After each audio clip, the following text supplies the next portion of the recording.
Hi, everybody. This is Pete Torre, the author of Connect with Ruthless Honesty, and I want to welcome you back to our mini-series. This program is in partnership with Miami's community newspapers. This series is about my book. This process, this journey that I'm sharing with you is going through every one of the 7 chapters of my book. We previously covered chapter 1, where I came from, who I was. Today, I want to share with you what I call the wake-up call. My friends, life often serves us unexpected curveballs. They seem to come out of nowhere. They're never welcomed, but yet we must deal with them. Many of you, in fact, I think most of you, have experienced challenges and adversity in your life. You may be going through one right now. Possibly some of them have been very significant, very, hard to accept. The one thing I can promise you is that you've been fortunate to now, in the future, the near future, down the road, you will come to meet a significant wake-up call. And for me, that was 2 years ago when I was diagnosed with prostate cancer. It was an aggressive cancer, and it shook my world. This was God's alarm clock, his call to me, to wake me up, to remind me, first and foremost, that I am a human being and that things are going to happen to me. And this prostate cancer, for me, it rattled me. Let's just put it that way. I went through a tsunami of emotions. You can only imagine what happened the moment I heard the word prostate cancer. Okay? This always happened to somebody else, and it arrived at my door. Now, there are many questions that come up when we go through these wake-up calls, okay? Big, small, whatever it may be. The biggest one, though, is the following. Why me and why now? Why me and why now? We never want these things to happen.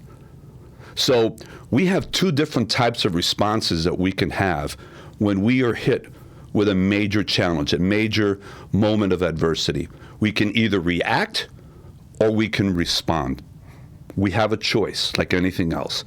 And I think the most important part is to accept that no one is immune to a major challenge. No one. So I think acceptance is the key word here. Before you can overcome anything, it is important that you accept that you've been hit with a challenge. Like I said, something small or something major, like what happened to me. We all go through this, my friends. We have to remember that no one is immune to any sort of challenge, whatever it may be.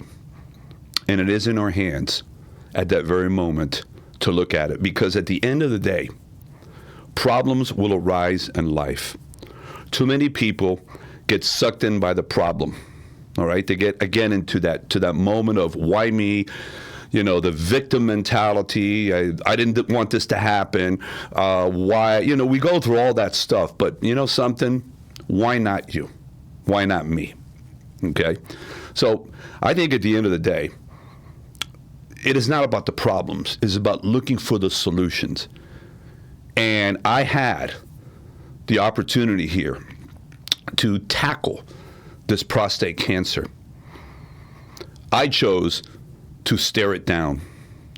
I chose to focus on what the solutions, what were my options. And this is in anything we encounter, folks, anything whatsoever.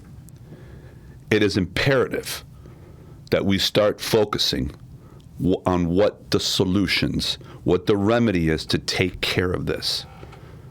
Okay? And you can stay in that moment of fear as long as you want to.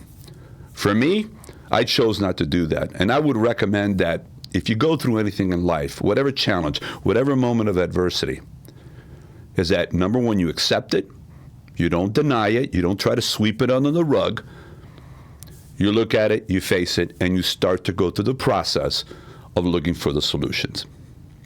Now, at the end of every chapter in my book, I ask what I call ruthlessly honest questions. It goes along with the title of the book. And there are 4 that I want to share with you today. Number 1, how do you deal with adversity?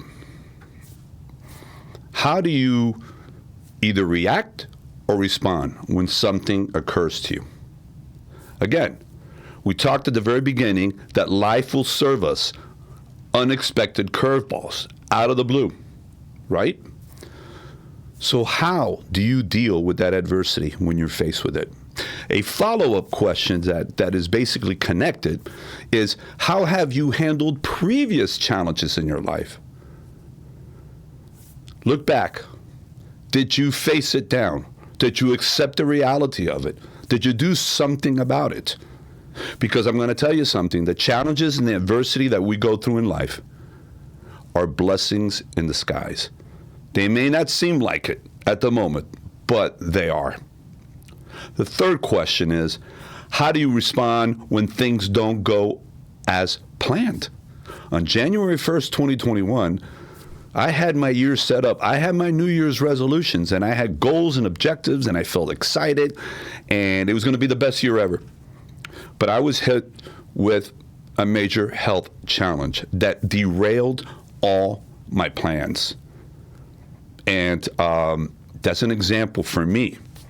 I'm sure that it's happened to you, that we have a different focus, a different path we want to take, but something disrupts it, something unfavorable. And the last question I want to ask, do you get angry with God when he doesn't answer your prayers in the way or at the time that you want it? Think about that. How many times have you asked something of God and he didn't deliver not only what you would have hoped to have gotten, but when you wanted it, okay? God answers all of our prayers, but he answers them in his way. And we have to be ready to accept whatever the answer is. So yes, ask and you shall receive. Always. Always pray, always ask for guidance so that you can face anything in life.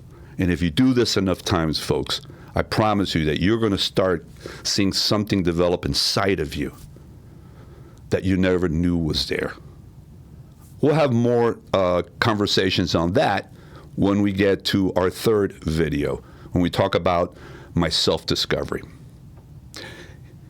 If you have my book and you haven't read it, go for it. Hit it today. Start reading through it. If you haven't gotten my book, I'm going to ask you to go to my website, peakconnects.com, and you can get your copy today and start reading through this book. I purposely made it short and sweet and to the point.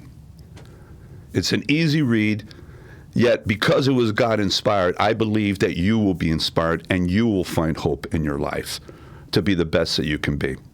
I want to thank you for watching this video today. More to come. Part 3 will come very, very soon. I hope that you'll join us. Take care of yourself, and God bless.